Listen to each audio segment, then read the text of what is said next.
Shalom, all praises to Yahweh Bashem Yahushai, and double honors to the apostles and the elders of Great Millstone. Shalom to the elect. Bashem Rakako Dash. My name is Yakalba from Plain Tables Camp, and this is a recap and some additional information. Isaiah 32:9 is referring to Babylon, the whore, the sitteth on a scarlet colored beast.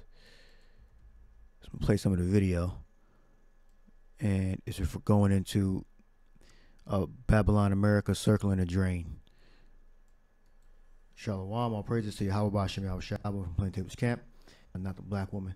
They also linked to the video. Isaiah 32:9 refers to Babylon, not the black woman. That also links up with Micah, the 7th chapter. Apostle Tahar did a video in this a few months ago, in October. And I did a response, and this is the response here. So I'm gonna let's play a little of this video and then go into this article. It's a video in the article. All right, so let's let the apostle go into it.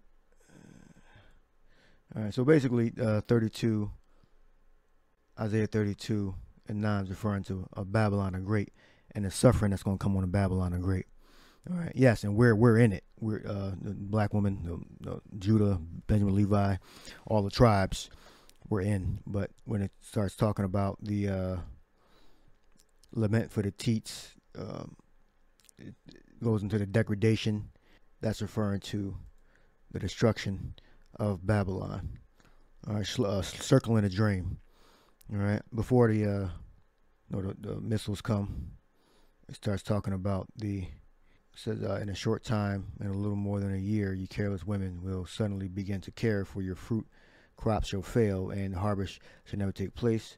It says, tremble, you women that are at ease, throw off your complacency, strip you, make your pretty clothes, strip you of your pretty clothes, and put on barlap to show your grief. Yeah, because it's going to be a lot of suffering in Babylon.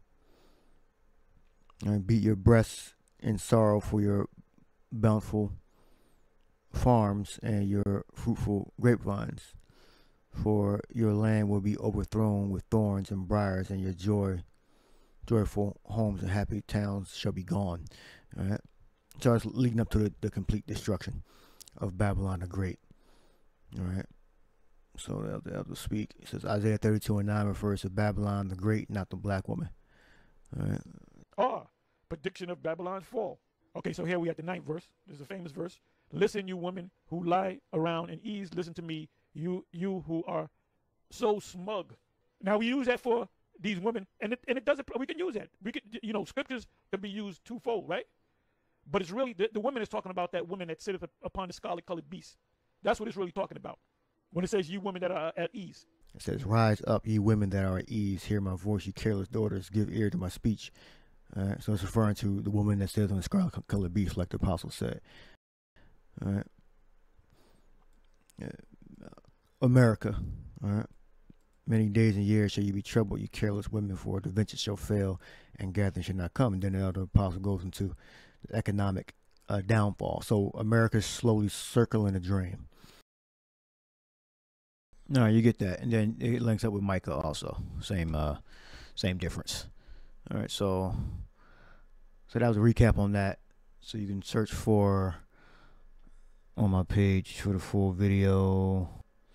You search for response to apostle. Isaiah 32:9 refers to Babylon the Great, not the black woman. You'll find that on this channel.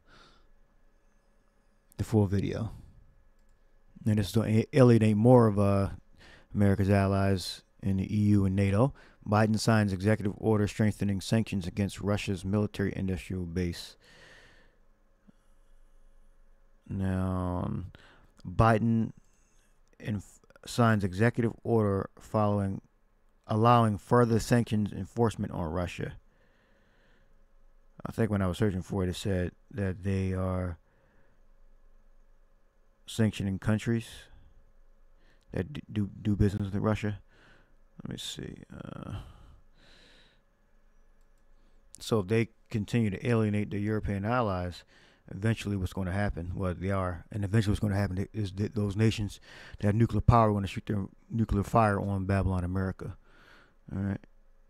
Now, I'll let this video play. It says, well, Joe Biden Friday signed executive order allowing the U.S. to impose another level of sanctions enforcement on Russia that will go after financial institutions that have indirectly allowed Russia to keep building its war arsenal. That's everything, because they can say anything is building a war arsenal. All right, and then America decides what's building a war arsenal or not. So basically, America has a monopoly on the banks. All right, but they're operating in a system like BRICS that's outside of their jurisdiction. Because if that was a fact, then they would sanction all the BRICS countries. Because according to America, anything can be used to keep building the war arsenal. They don't know what the hell is building the war arsenal, or they can speculate and have their think tanks and everything. Well, this is going to war. That's just stupid. Let me just play this video.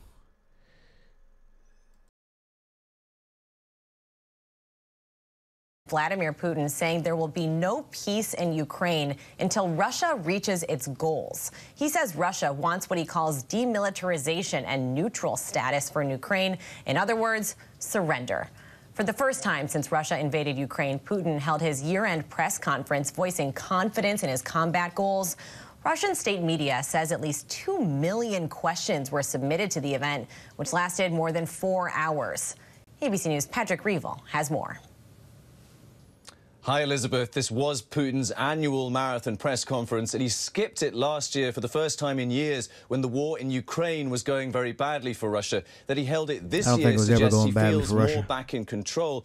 Perhaps the most important thing he said was that he made clear his goals in that war are unchanged. He said the fighting will continue until the demilitarization and denazification of Ukraine, repeating the same false claim that the country is run by Nazis. That means he still wants Ukraine's full capitulation, regime change, and for Kyiv to give up ambitions to join NATO and the European Union. With more US aid in doubt right now, he's projecting confidence. Putin was also asked about a prisoner swap for Wall Street Journal reporter Evan Gershkovich and former Marine Paul Whelan, who Russia is holding hostage. Putin said Russia wants an agreement and that there is a dialogue around a possible deal, but the US must listen to Russia.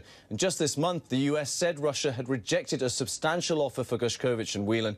One other thing that did stick out as probably the strangest moment, a student from St. Petersburg called in via video link using a deep fake filter that made him look like Putin. Now take a look at that.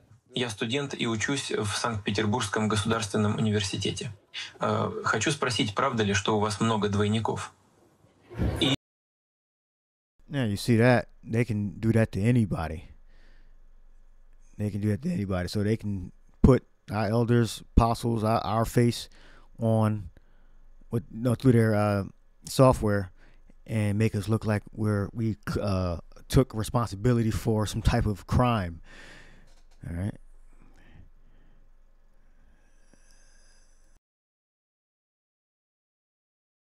Хочу спросить, правда ли, что у вас много двойников?